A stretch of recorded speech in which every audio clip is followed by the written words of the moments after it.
Namaste, and welcome to our continuing series on the life divine with our beloved brother, Ranga. We are in the chapter Life, chapter 19, and we begin with the sentence, "It will be said, however, that this is not what we mean by life." Yeah. So, we'll read the first sentence and then just see what he has said earlier. Why is he saying this?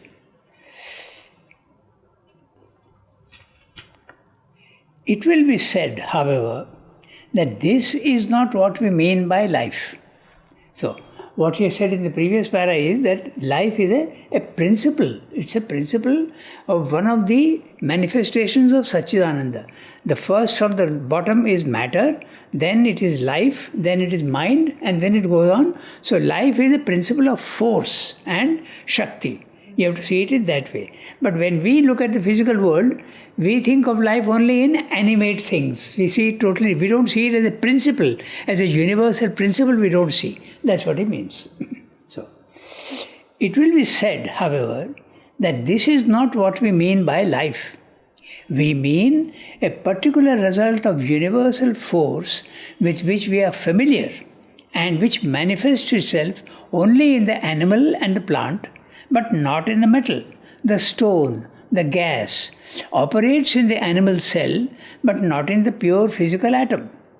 We must therefore, in order to be sure of our ground, examine in what precisely consists this particular result of the play of force, which we call life, and how it differs from that other result of the play of force in inanimate things, which we say is not life.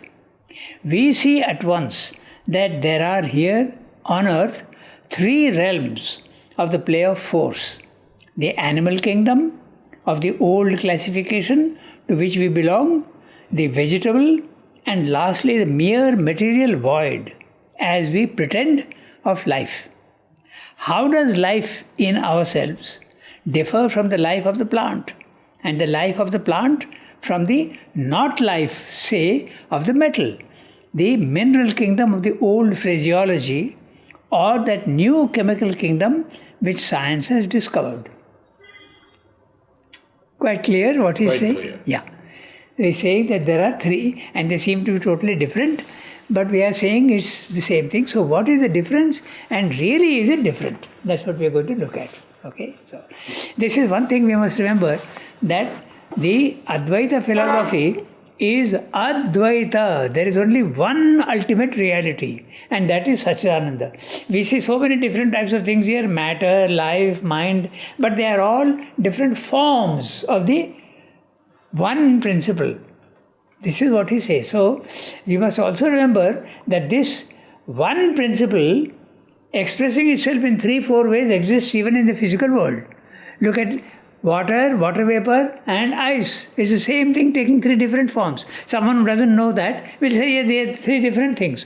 Or think of the caterpillar, the cocoon, and the butterfly.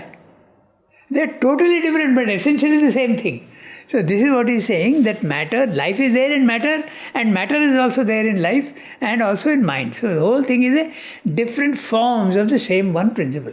So in this paragraph, when he says, "It will be said, however, that this is not what we mean by life." Yes. We means in general, he's talking of man. Man. Yeah. And it doesn't, he's not saying No. this. And we have to be clear on that. Yeah, he's not saying that. Because he knows the next what... paragraph he's going to tell us. Yes. Okay. So he's saying that let us look at the difference between matter, life, as in the plant, as in the animal, and us. We also belong to the animal world. So 3 realms he's saying. So that's what he's going to do in the next paragraph. So we go to the next para? Yes. Ordinarily, when we speak of life, we have meant animal life, that which moves, breathes, eats, feels, desires, and if we speak of the life of plants, it has been almost as a metaphor rather than a reality, For plant life was regarded as a purely material process rather than a biological phenomenon. Especially we have associated life with breathing. The breath is life, it was said in every language. And the formula is true if we change our conception of what we mean by the breath of life. But it is evident that spontaneous motion or locomotion, breathing, eating are only processes of life and not life itself. They are means for the generation or release of that constantly stimulating energy which is our vitality, and for that process of disintegration and renewal by which it supports our substantial existence. But these processes of our vitality can be maintained in other ways than by our respiration and our means of sustenance.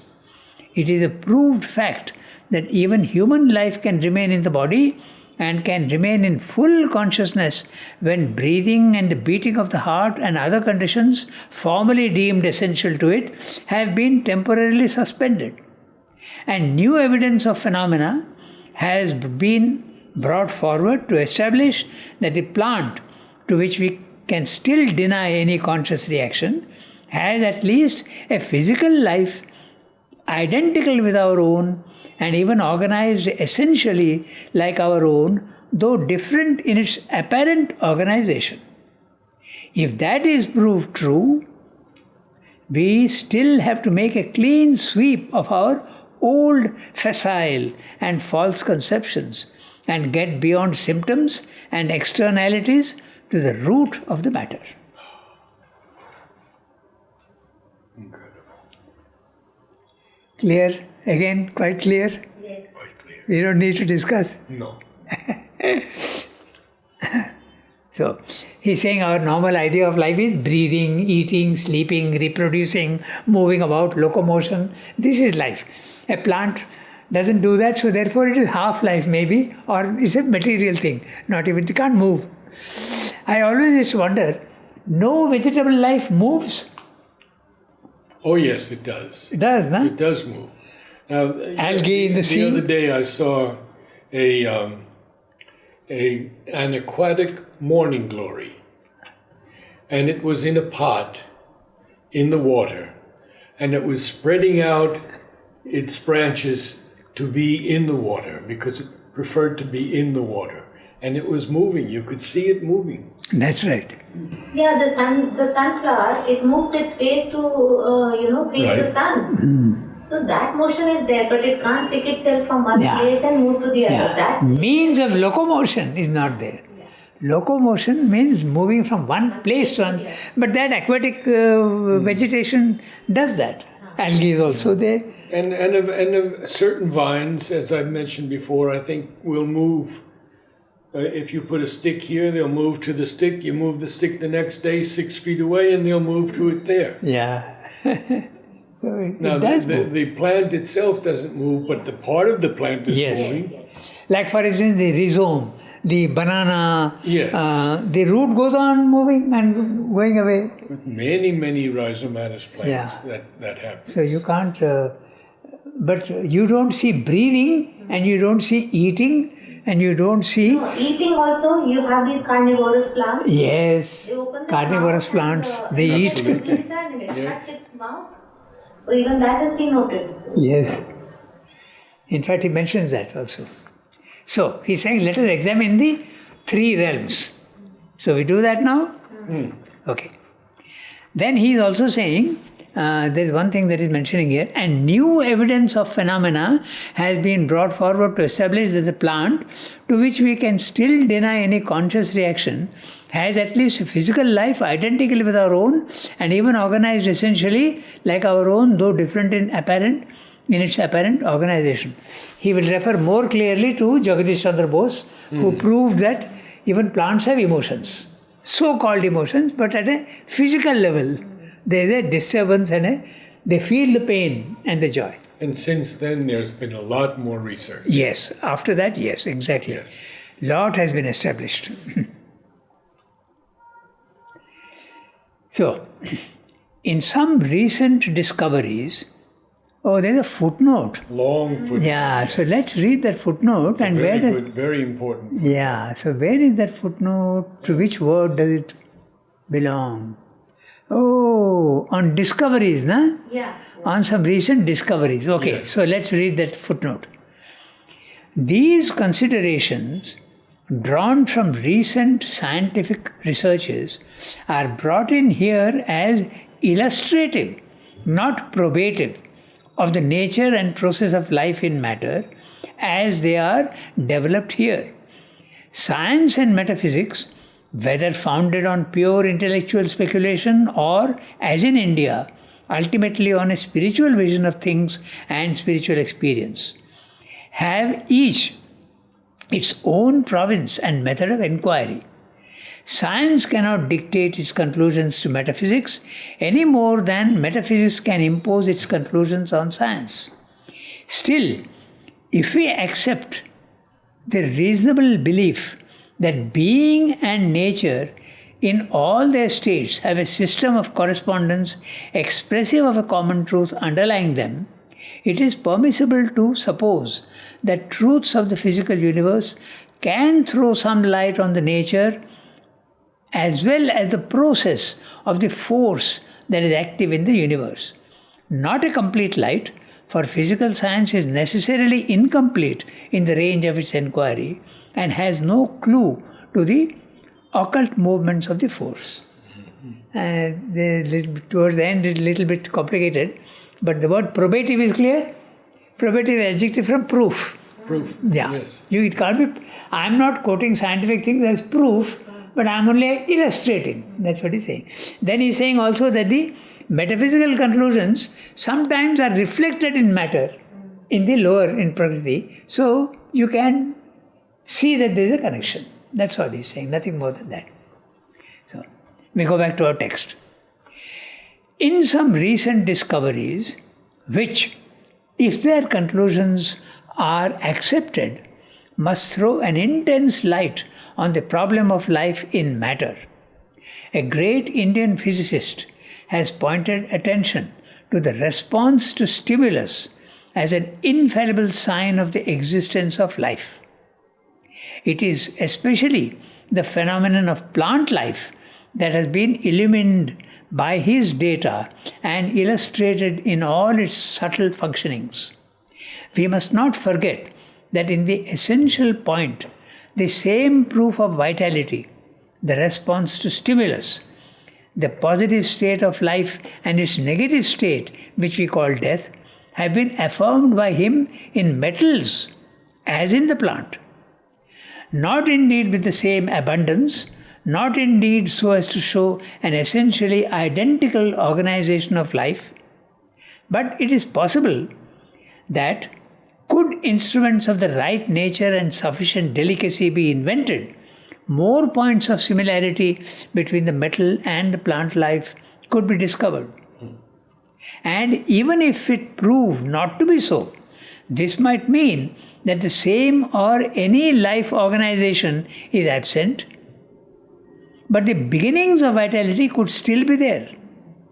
But if life, however rudimentary in its symptoms, exists in a metal, it must be admitted as present, involved perhaps, or elementary and elemental in the earth or other material existences akin to the metal.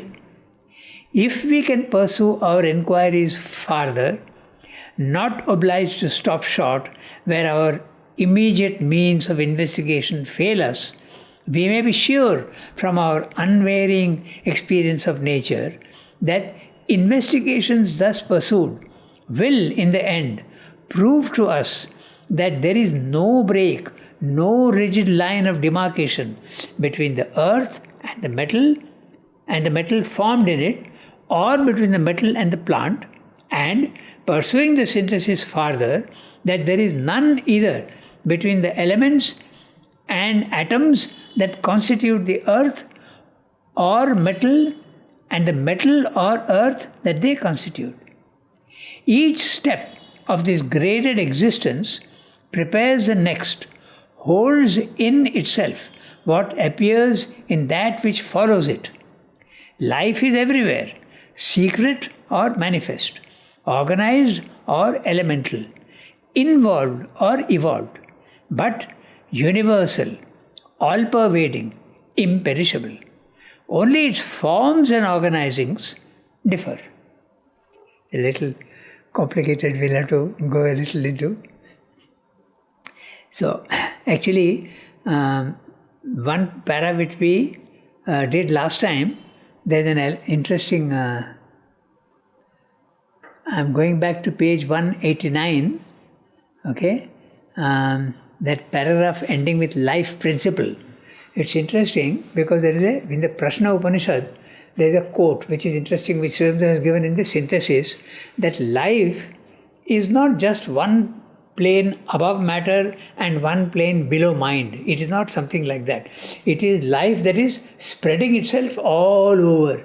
It goes right up to, after all, what is life? Chit Shakti. So it goes all over. Just like substance also at the lowest level is subtle, but gross, but subtle at the highest level. All these 7 principles are there involved in each other. So that is what that quotation is, and this, what we are seeing now, he is saying largely the same thing. But I'll just read out that quote from the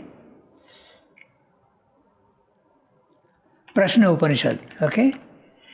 He's saying about life, about the vital. This is a quotation from the Prashna Upanishad. As the spokes of a wheel in its nave, so is the life energy, all established, the triple knowledge and the sacrifice and the power of the strong and the purity of the wise. Under the control of the life energy is all this that is established in the triple heaven.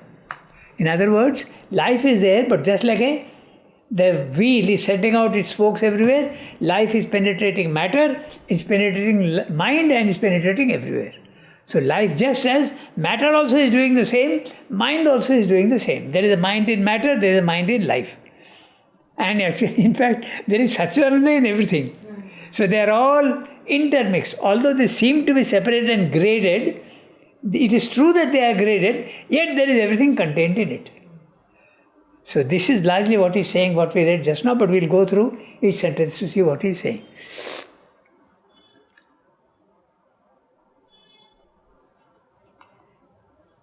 So, we have to do the para in some recent discoveries, right?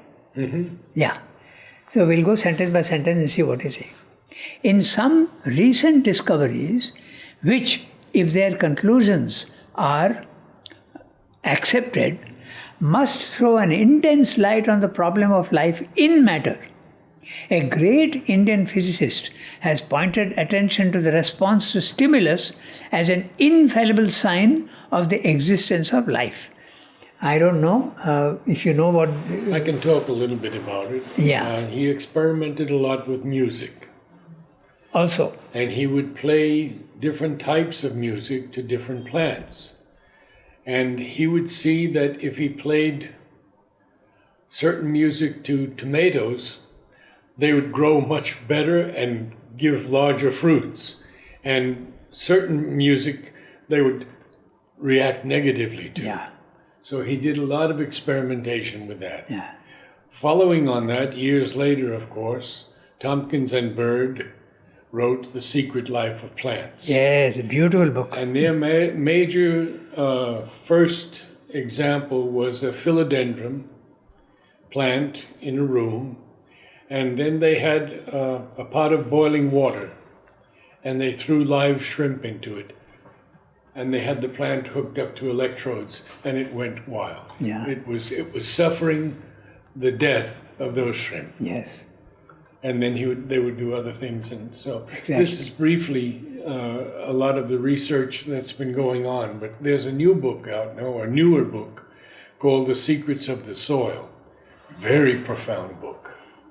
And I've talked about the system of the roots and the fungus that trees send to support each other.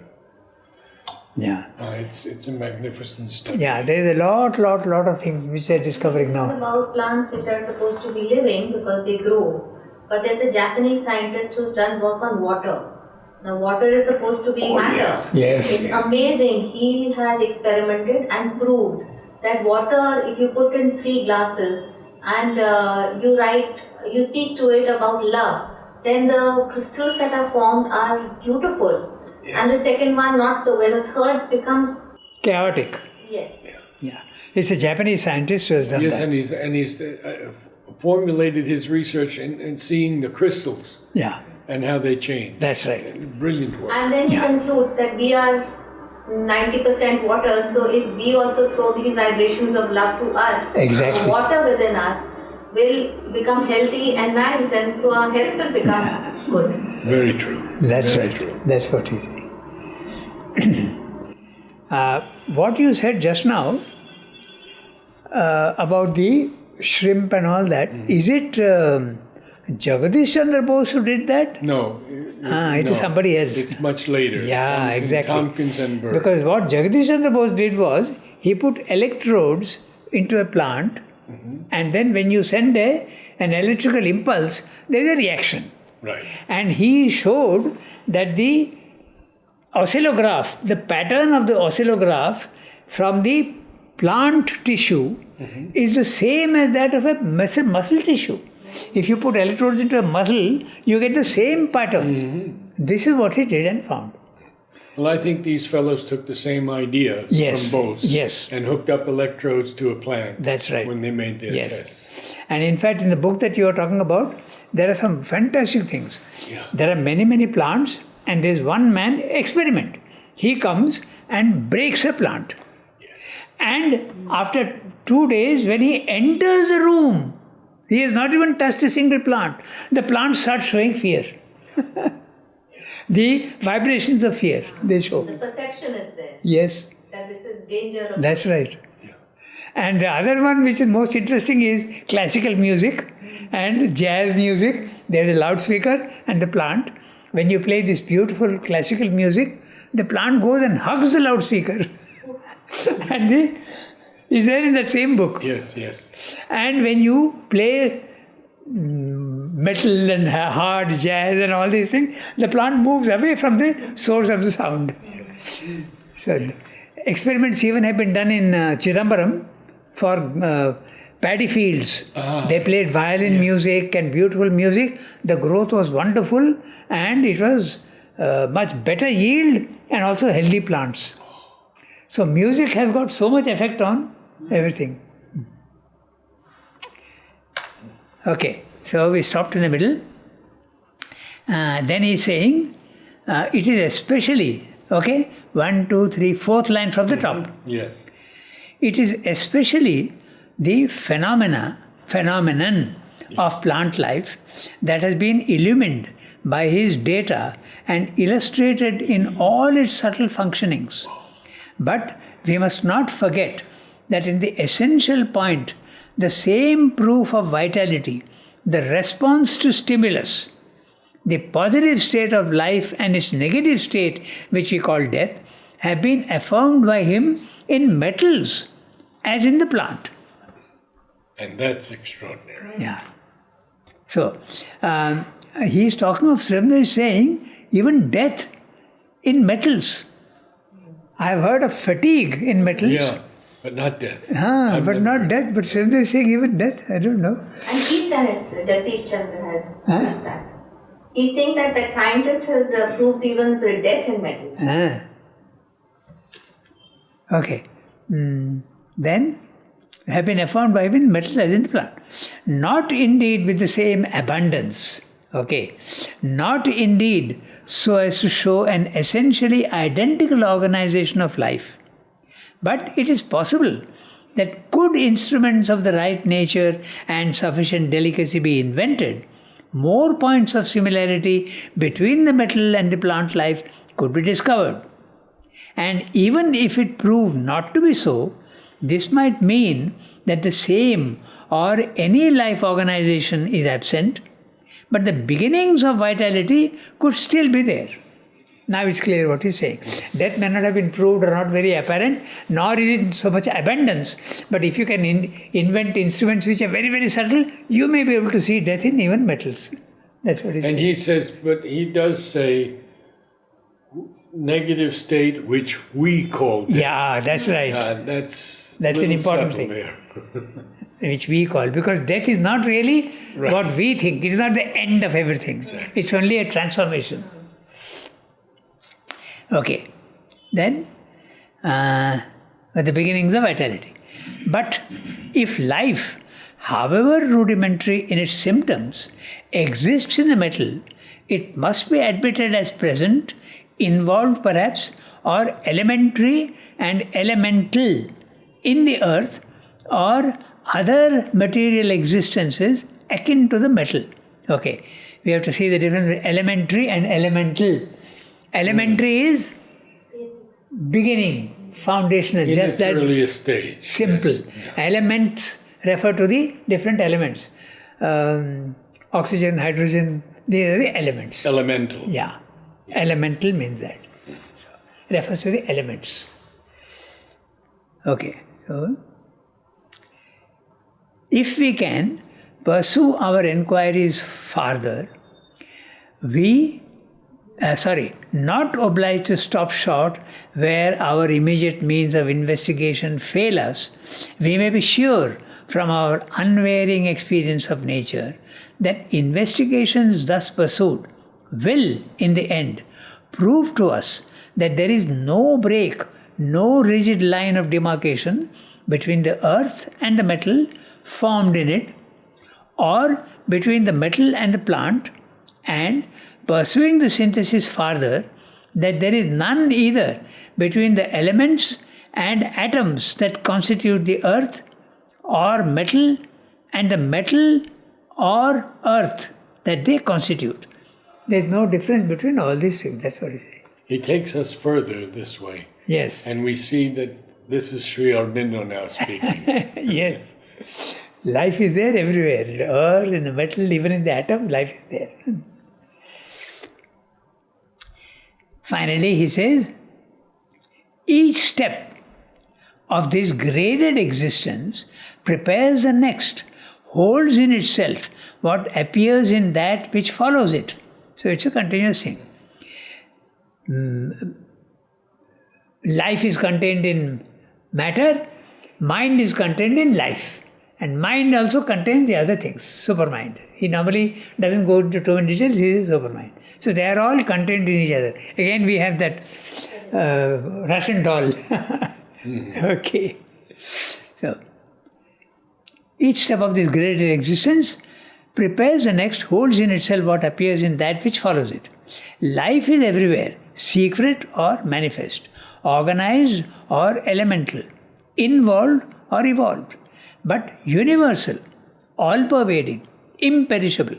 Only its forms and its organizings differ. So, matter, life and mind are all the same thing, and it is there everywhere, right from the top to the bottom.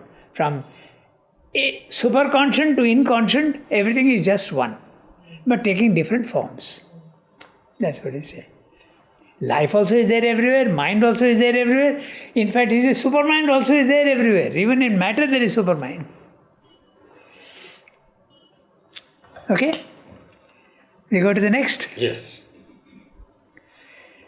We must remember that the physical response to stimulus is only an outward sign of life, even as our breathing and locomotion in ourselves. An exceptional stimulus is applied by the experimenter, and vivid responses are given, which we can at once recognize as indices of vitality in the object of the experiment.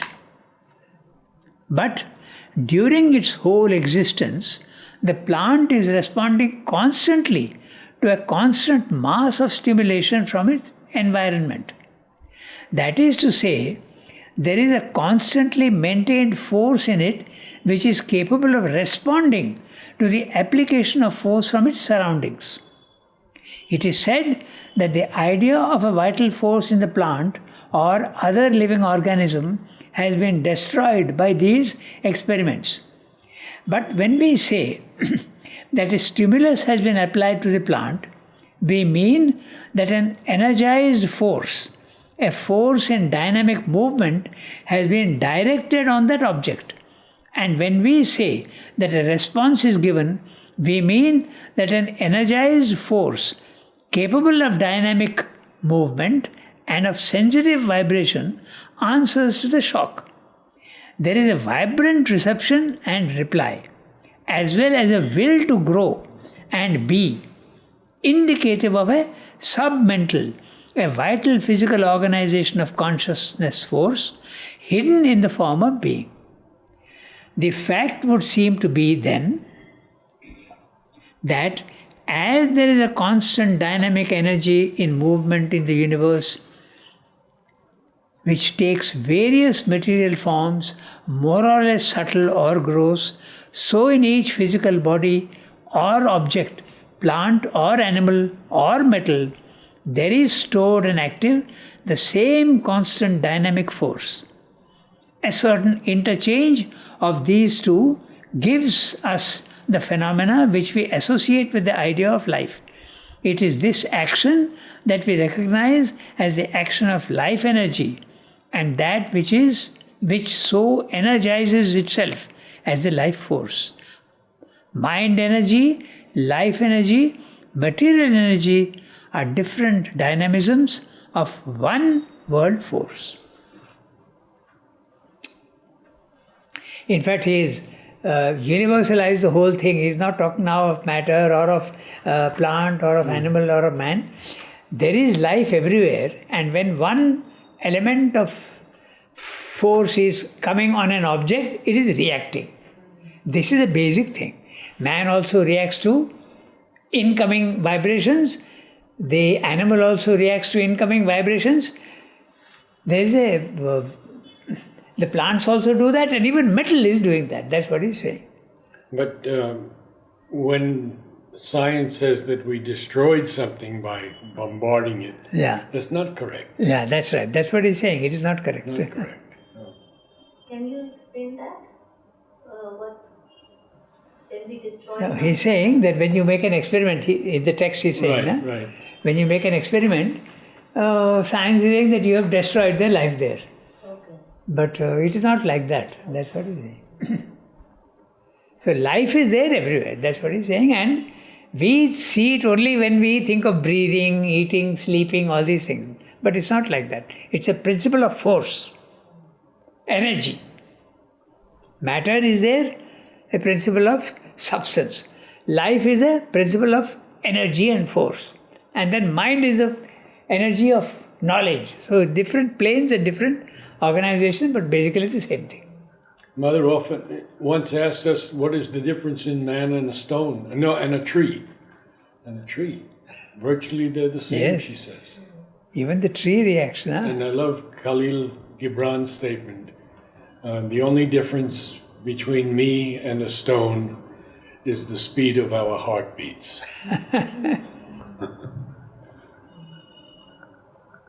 Khalil Gibran. He was a Lebanese from Lebanon. Yeah. Okay, so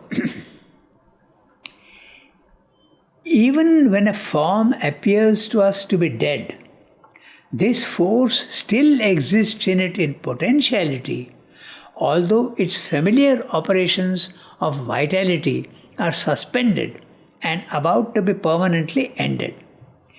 Within certain limits, that which is dead can be revived.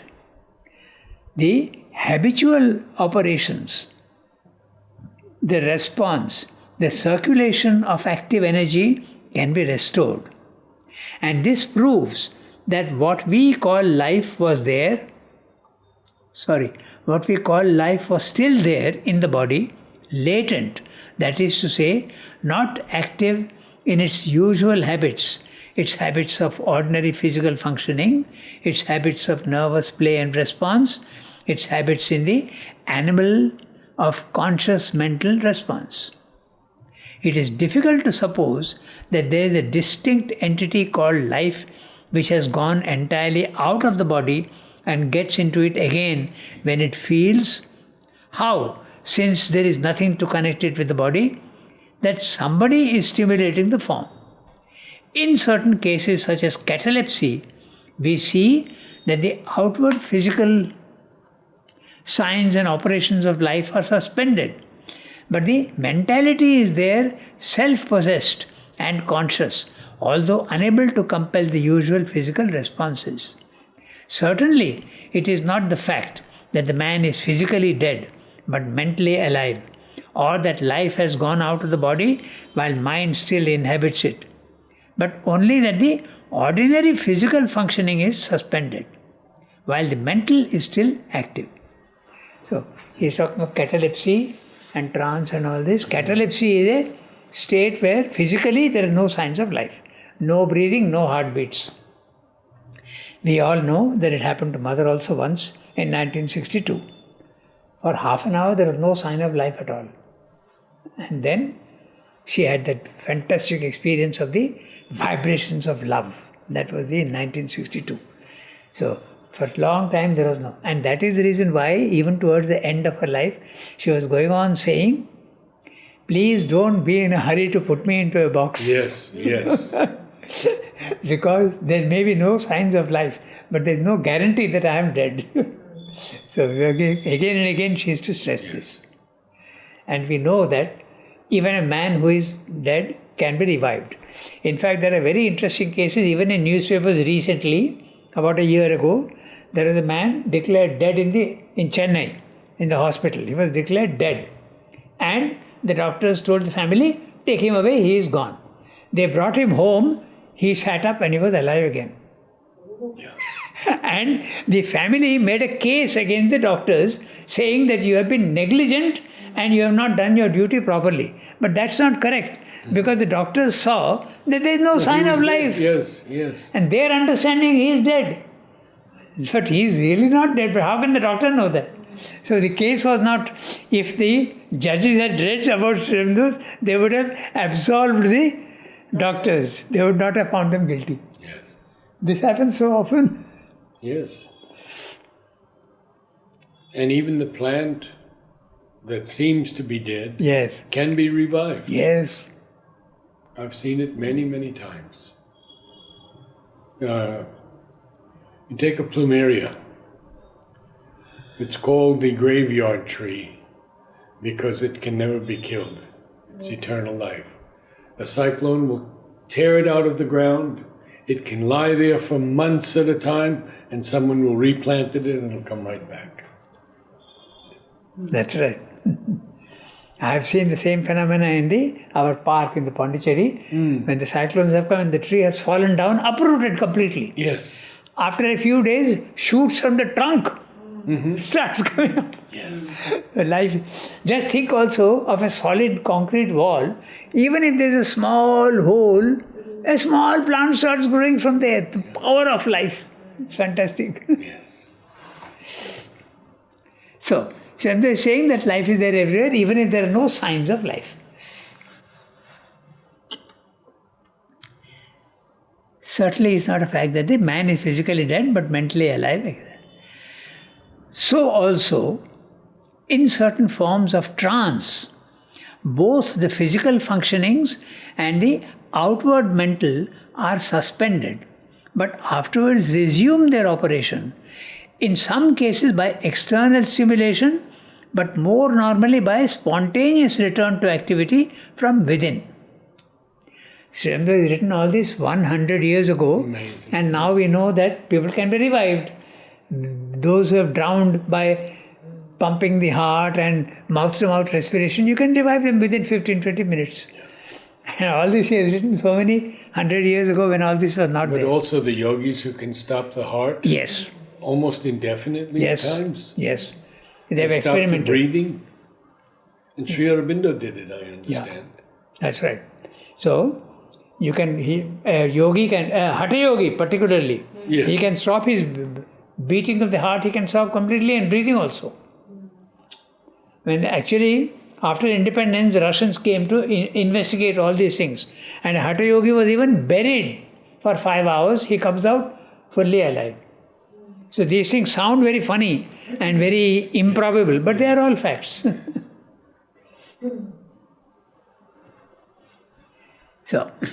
So also in certain forms of trance, both the physical functionings and the outward mental are suspended, but afterwards resume their operation. In some cases by external stimulation, but more normally by spontaneous return to activity from within. What has really happened is that the surface mind force has been withdrawn into subconscious mind and the surface life force into subactive life, and either the whole man has lapsed into the subconscious existence or else he has withdrawn his outer life into the subconscious while his inner being has been lifted into the superconscient. But the main point for us at present is that the force, whatever it be, that maintains dynamic energy of life in the body, has indeed suspended its outer operations, but still informs the organized substance. So life can be apparent, it can also withdraw into the inner and still be there. A point comes, however, at which it is no longer possible to restore the suspended activities. And this occurs when either such a, how do you pronounce this word? Lesion, injury or hurt has been inflicted on the body as makes it useless or incapable of the habitual functionings. Or in the absence of such lesion, when the process of disintegration has begun, that is to say, when the force that should renew the life action becomes entirely inert to the pressure of the environing forces with whose mass of stimulation it was wont to keep up a constant interchange. Even then, there is life in the body, but a life that is busy only with the process of disintegrating the formed substance so that it may escape in its elements and constitute with them new forms. That's very interesting. Yes. He's saying even after death, the decomposition doesn't occur by itself. It is life that is causing the decomposition. This is so beautiful. So it's switched.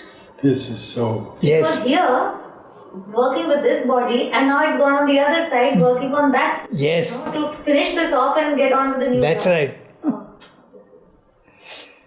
Even disintegration is a process of life, he's saying.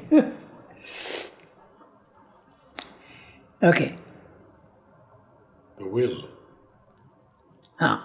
The will in the universal force that held the form together now withdraws from constitution and supports instead a process of dispersion. Not till then is there the real death of the body. So there is a will which holds the form together, and when the will says, now it is time for this form to be dissolved, it goes away and the form dissolves. Fantastic. So now, after all this discussion, his conclusion, life then is the dynamic play of a universal force. A force in which mental consciousness and nervous vitality are in some form, or at least in their principle, always inherent, and therefore they appear and organize themselves in our world in the forms of matter. The life play of this force manifests itself as an interchange of stimulation and response. Interchange of stimulation and response to stimulation between the different forms it has built up, and in which it keeps up its constant dynamic pulsation. Each form is constantly taking into itself and giving out again the breath and energy of the common force.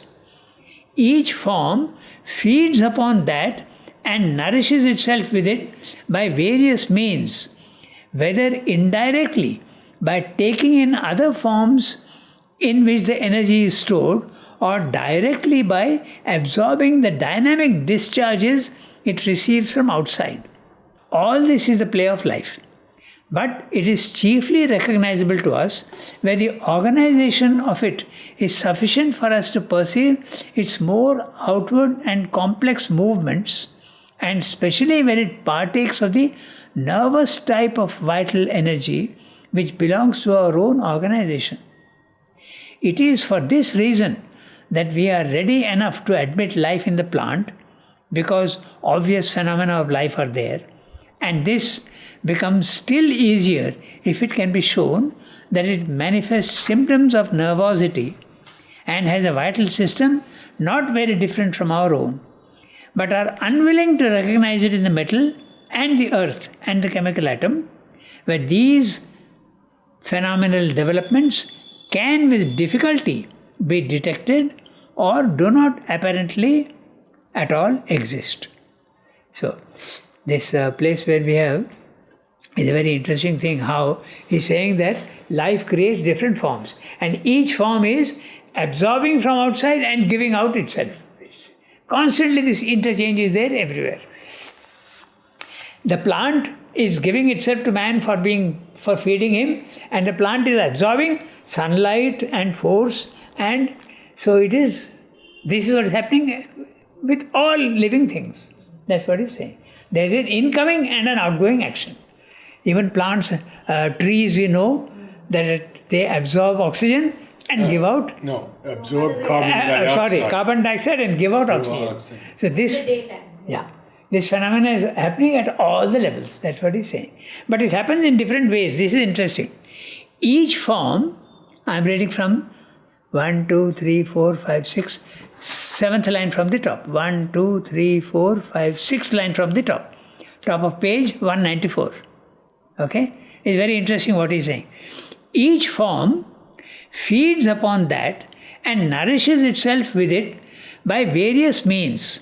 So what are those various means? Whether indirectly by taking in other forms in which the energy is stored. This is what we are doing with plants.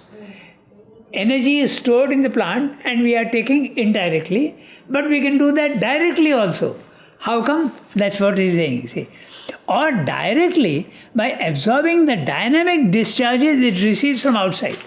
For instance, he's talking of sunlight or other energy forms. Mother would take energy directly without intaking, from flowers. She would get the energy. Or Sri Aurobindo can get the energy from the universal energy which is there. So it can be done indirectly through other life forms, whether it's meat or vegetable or whatever, or it can be directly through the life energy which is there in the universe. But human beings also are drawing, they are just not conscious of it. We are drawing energy from our environment, yes. We are just not conscious of it. Yes, that's right. But there are instances where one can feel that I get very tired with this person, or in the presence of this person I feel very energized. Exactly. What you are saying is very interesting, because there is this phenomena. There are people who actually exude energy, and those who are in their environment, they feel energized. But there are others who suck in energy from others. They are known as vampires. And it's very interesting, because if you are in the company of such people, you will feel exhausted. And I've been there. I have been there. Yeah? Yes, I've had that experience twice. Yeah. It's very, very painful. Yeah. So, in fact, Mother has even identified some people. But they are all gone now, and you wouldn't know them. So there's no point in taking names also, and I won't do that. But there are people who draw energy from others, and there are some who are all the time generous with their giving of the energy. And you feel so wonderful in their presence. Yes, that's right. So that's what he's saying.